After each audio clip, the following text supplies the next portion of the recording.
And after decades of phenomenal expansion, the energy industry is now seeing its first speed bumps. This year, solar power is experiencing some growth problems of its own, and it's attempting to mimic an OPEC-style agreement.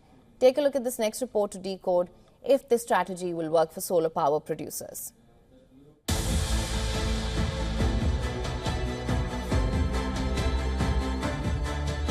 When the oil industry faced severe troubles, the solution in 1960 was the establishment of a cartel for producers known as OPEC. At a conference last week, over 30 Chinese solar power makers committed to an arrangement similar to OPEC.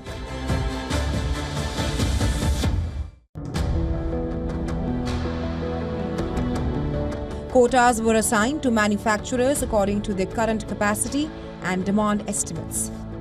That would be a welcome change from last year, when a surplus of manufacturing caused panel and raw material prices to fall majorly below cost.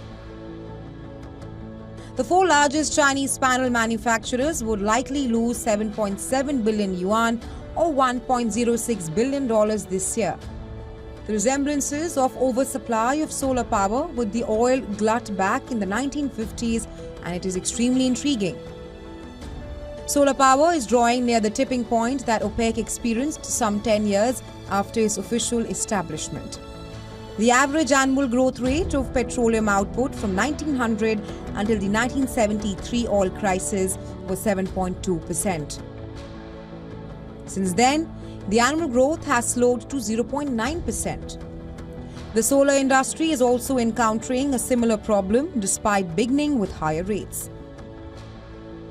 Annual production of solar panels increased by over 62% between 2010 and 2013.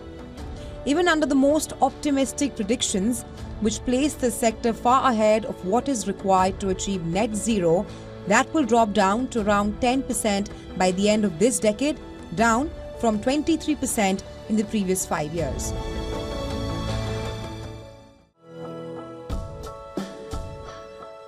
Despite the many criticisms leveled against OPEC, it was effective. This even as oil was weaponized by the OPEC during the 1973 crisis. Now, before 1973, oil hardly ever cost more than $40 a barrel. Afterwards, it has hardly ever cost less. So what could possibly go wrong with the solar industry if they adopt a similar strategy? Solar companies have challenges in forming an OPEC-style cartel. This is due to the inherent disparities between oil production and solar panel production. Oil is a natural geological endowment that humanity's innovative genius cannot fix. Not even Japan's advanced knowledge base, which can produce oil cheaper than Saudi Arabia. The US has been at the center of the oil and gas industry for over a century. However, even the financial and technological marvel known as the shale boom has not been able to replace crude. On the other hand, the solar industry does not have that luxury. Innovation is the deciding factor in manufacturing, which makes it extremely unique. Solar panel technology is looking at a new revolution, and as a result, a large manufacturing capacity is available. So, an OPEC-style cartel of solar firms will be less effective. Business Bureau, WION The World is One.